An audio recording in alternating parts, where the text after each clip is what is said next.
Hello, YouTube channel. It has been a while.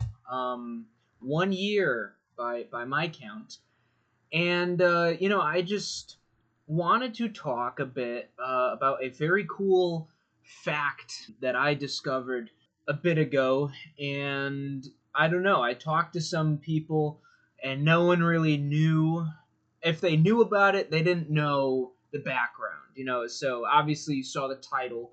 So you know what I'm going to be talking about here, okay? But uh, a lot of people might have known that, you know, it happened, but why did it happen? There's actually a lot behind it. There's a bit of a rabbit hole here that I don't know that it's been explained. And I told somebody this story, and they were like, you should make a YouTube video about it. So I'm making a YouTube video about it.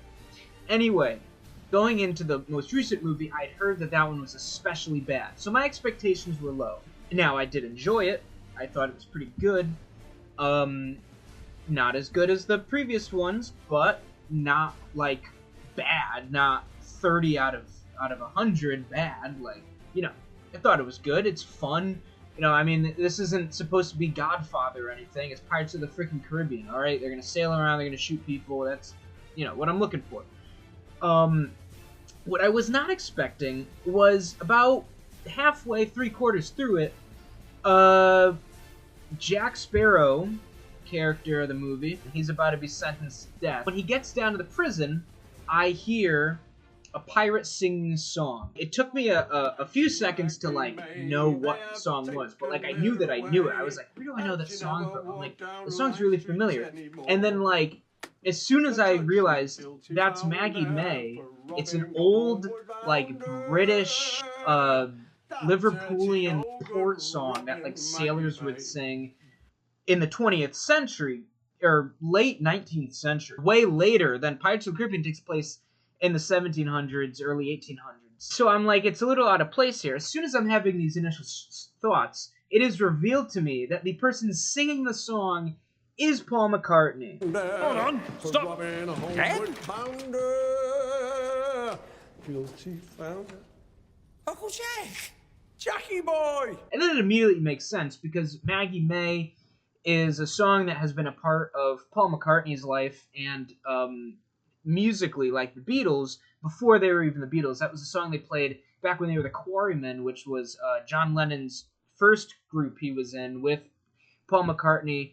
I don't know for sure if George Harrison. Ringo definitely wasn't in it. I don't know if they had George. Maybe, like, towards the end of it. But that was the group they were in, like, 1958, I think. The Quarrymen formed. And that was, like, one of their first songs was Maggie May. Just because it's an old... It's like Yankee Doodle Dandy for, like, America. It's easily the oldest song that the Beatles sang. So, it sort of makes sense. And it is about, like, a sailor.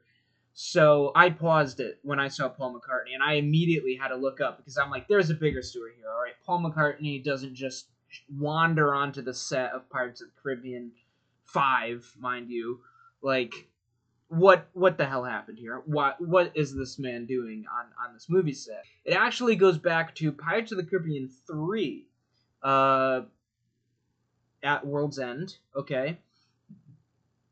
When there is the first 60s rock and roll cameo appears. Keith Richards, who is, of course, the founding member and lead guitarist of Rolling Stones, which is, again, 60s rock and roll group, 60s, 70s. He shows up in Pirates of the Caribbean 3 and 4, 2007, 2011, as Captain Teague, who is Captain Jack Sparrow's father. This is funny because Johnny Depp, who plays Jack Sparrow, he got the inspiration for his character, how he acts, the mannerisms, the accent, all that is taken from Keith Richards. That's what he says, at least, his demeanor and everything, that he credits to being inspired by Keith Richards. So in a way, Keith Richards is the father of the Jack Sparrow character. So then they decided to get kind of meta and really cool, in my opinion, and have Keith Richards playing Captain Jack Sparrow's father in the movie Pirates of the Caribbean, fully paying off that, homage, reference, whatever you want to call it. Now, The Rolling Stones as a band, you could say that they were the brother to another rock and roll group in the 60s, the Beatles. I hear the argument all the time, debating which one's better. I'm not going to get into it. It's the Beatles. So it's like you could say that the two bands were like siblings, both in their rivalry and their similarities. So it's funny that in the fifth movie, they have Paul McCartney playing Uncle Jack, which is Captain Teague, Keith Richards' character, his brother, whose name is Uncle Jack, which is where no doubt Jack Sparrow gets the Jack from. We know why it happened. How it happened was that for the fifth movie, the director, they wanted to include a Jack Sparrow family member scene, which had sort of become a norm for the other movies, is having a family member of Jack Sparrow show up. It was supposed to be Keith Richards originally, but he was unavailable. So they were like, well, what are we going to do? Because we want to have a family member show up, and it can't be Keith Richards. But Johnny Depp, who apparently already had Paul McCartney's phone number, shot Paul a text and asked if Paul McCartney wanted to be in the movie as his uncle or something, a family member. And Paul McCartney was very excited to. He liked the movie series, apparently, and was very happy to do it, except for scheduling purposes, they weren't able to do the scene until they were back in Vancouver shooting instead of Australia. So that's why the scene ended up being what it was, in the jail cell in a set they could do that didn't show outside or anything. And Paul and Johnny Depp just sort of worked together to make a funny scene. Like, I don't know if it wasn't scripted or if they wrote the script, the two of them, or what. So yeah, there you have it. Fun little trivia that I don't think a lot of people are aware of, and I think is very interesting, especially if you are a Beatles and Pirates of the Caribbean fan like me. So there you go. Okay, see you in another year. Oi, how's it going? Can't complain, really. You? I've been waiting all morning in here for a beating, but the service is terrible. Shameful. Jack. The oceans have turned to blood. Best to stay on dry land where it's safe. I'm about to be executed on dry land. Good point.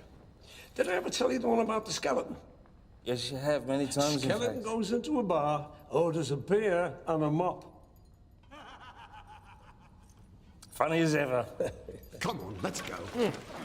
Oh, if they disembowel you, ask for Victor. He's got the softest hands. Thank you. And mention my name, they won't cut your feet off.